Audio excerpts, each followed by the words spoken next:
Assalamualaikum everybody, my name is Yuka Tasneem. Welcome to Yuka Speaks. In this video, I am going to let you know Allah Rabbul Alamin has given our Rasul Sallallahu Alaihi Wasallam 5 blessings or 5 things that he has never given to any Nabi or Rasul before him. Okay, so what are these 5 blessings or 5 things that our Nabi Sallallahu Alaihi Wasallam, it was specially catered to him? Okay, number 1, our Nabi Muhammad S.M is the Nabi and Rasul for the entire world until the day of Qiyamah. Every human being that's going to be born, that have already been born, that have already existed, every cities, every countries that are already existing or are going to exist in the future, our Nabi Muhammad S.M, he is the prophet for all of these people, Muslims and non-Muslims too.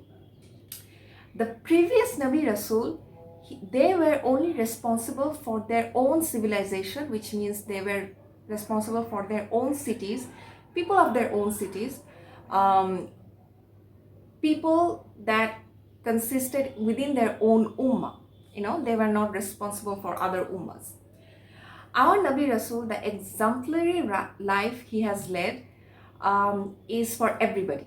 So that's number 1, that Allah Rabbul Alamin has given to our Nabi Sallallahu Alaihi Wasallam, which is like a huge honor.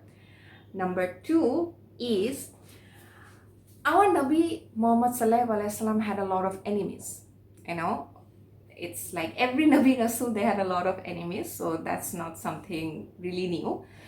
But our Nabi Sallallahu Alaihi Wasallam had a very special kind of influence on his enemies, and that happened by the permission of Allah Rabbul Alamin. Many people wanted to attack him, many people wanted to kill him, many people wanted to stop him from preaching Islam, but they experienced this effect where it weakened the enemies. The influence weakened the enemies.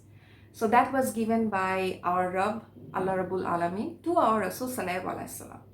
And it's also documented that even if the enemies were like 1 month away from our Rasul Sallallahu Alaihi Wasallam, they would experience this influence where, they would, feel some kind of weakness within their intention, within their activities, within their progression towards the war.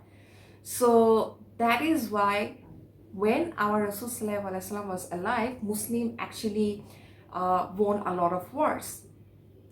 So that's amazing. Number 3.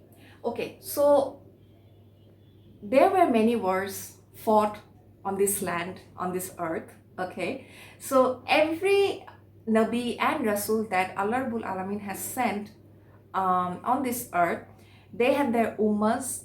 Okay, I don't know, because Allah Rabbul Alamin has sent many Rasuls, many messengers. So only the specific ones, or that especially that's mentioned in Quran, have fought wars against the disbelievers.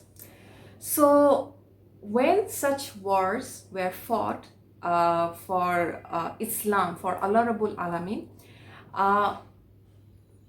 people used to gain a lot of war spoils. Okay, the believers, they used to gain a lot of war spoils if they won against their enemies. These war spoils could contain jewelries, gold, silver, valuable items, clothing materials, camping materials, which were quite valuable during those times, because they needed it from time to time for, traveling purposes, war purposes and everything. The difference is that our Nabi Sallallahu Alaihi Wasallam could get to keep those war spoils. Other Nabi Rasul couldn't. Okay, in fact, the war spoils prior to our Nabi Sallallahu Alaihi Wasallam was actually haram for previous ummahs. So this is something that would happen. Allah Rabbul Alamin would send a thunder from heaven, and that thunder would actually spoil all the war benefits, all the war wealth, so that people cannot use them.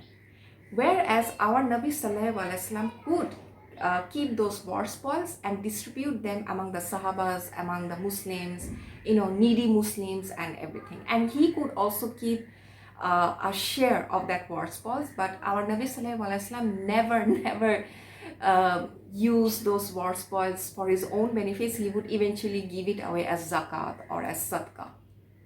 So yeah. Number 4, all the land you see on this earth is a mosque, is a masjid for us. It means that you and I as Muslims can pray anywhere, which was not given to the previous ummas, to the previous Nabi and Rasuls. Okay, they could only pray, actually not Nabi and Rasul, it's specific to the ummas, right? Because I think Nabi and Rasul could pray anywhere.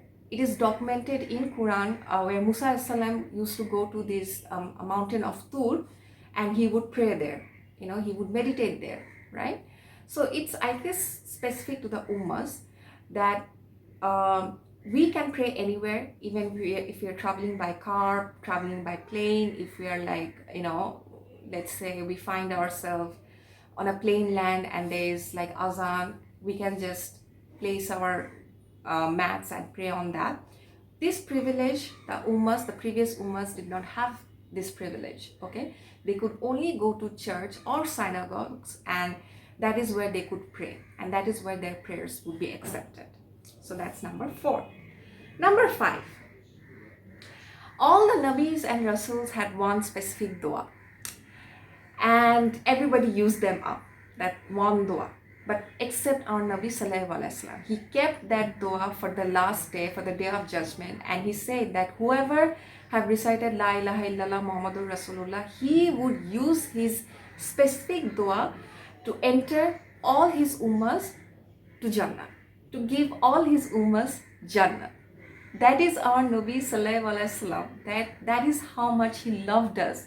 And so many of his ummas he didn't even see, and he would, you know, I forgot the word, recommend us to Allah Rabbul Alamin. He would protect us from hellfire using this one dua. That's amazing. So these are 5 aspects or 5 blessings Allah Rabbul Alamin has bestowed on our Rasul Sallallahu Alaihi Wasallam that is so specific to him or catered to him, that the previous Nabi and Rasul, they did not have this kind of privilege. Okay, and he got this because he's the last Nabi Sallallahu Alaihi Wasallam. His ummas is the amount of his ummah is going to be huge. Like the Muslims, the amount of Muslims, if you can, like, if you go on the internet and search, do a little bit of research, you will see the amount of Muslims are increasing day by day. It's 2.2 billion. No, it's going to be 2.2 billion by the year 2030, which is going to cross Christianity. So yeah, the amount of his ummas are going to be huge, and on the day of judgment, we are going to be the first ummah who are going to be judged first, and then following us will be the Christians and the Jewish and, you know, other ummas. So yeah, these are the privileges our Nabi Sallallahu Alaihi Wasallam got, and by default we are also you know, getting these privileges. MashaAllah, Alhamdulillah, I feel so lucky to be a Muslim, and I hope you also feel that same, you have that same feeling to be a Muslim and everything. Assalamu alaikum. I'll see you in the next video.